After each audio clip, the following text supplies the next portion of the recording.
I've been collecting since I was 10, because that's when I went to my first Comic-Con. So most of my comic books I bought by myself, and then some of them I inherited from my grandfather.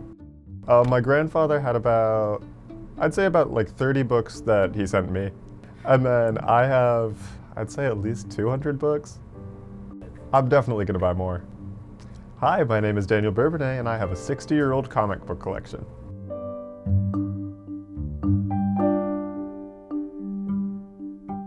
The most interesting, I have the first appearance of Spider-Man's black suit in Secret Wars. I think the way they write him is he's relatable to literally everyone.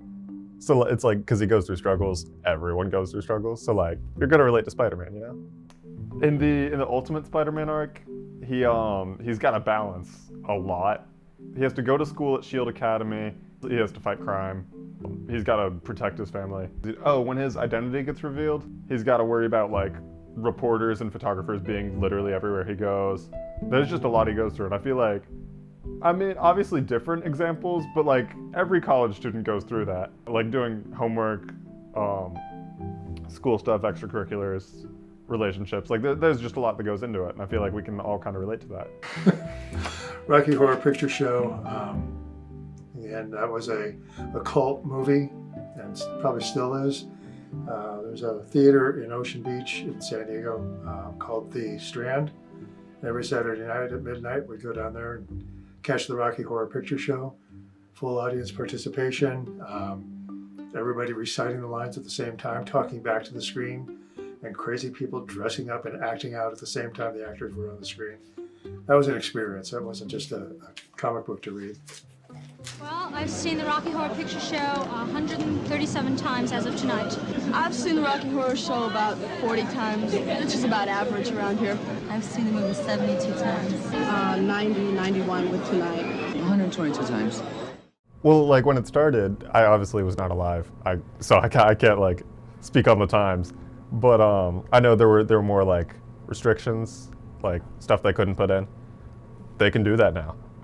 They're a lot more violent now, which is I like. I mean, well, I think Daniel and I would disagree on this point a little bit, but I think the displays of violence have increased, but I don't know that the underlying tone of violence has.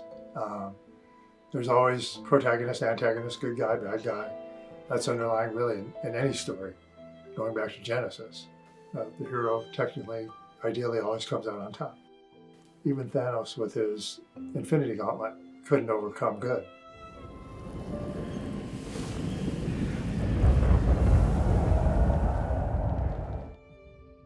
like if something cool happened, you're gonna buy it.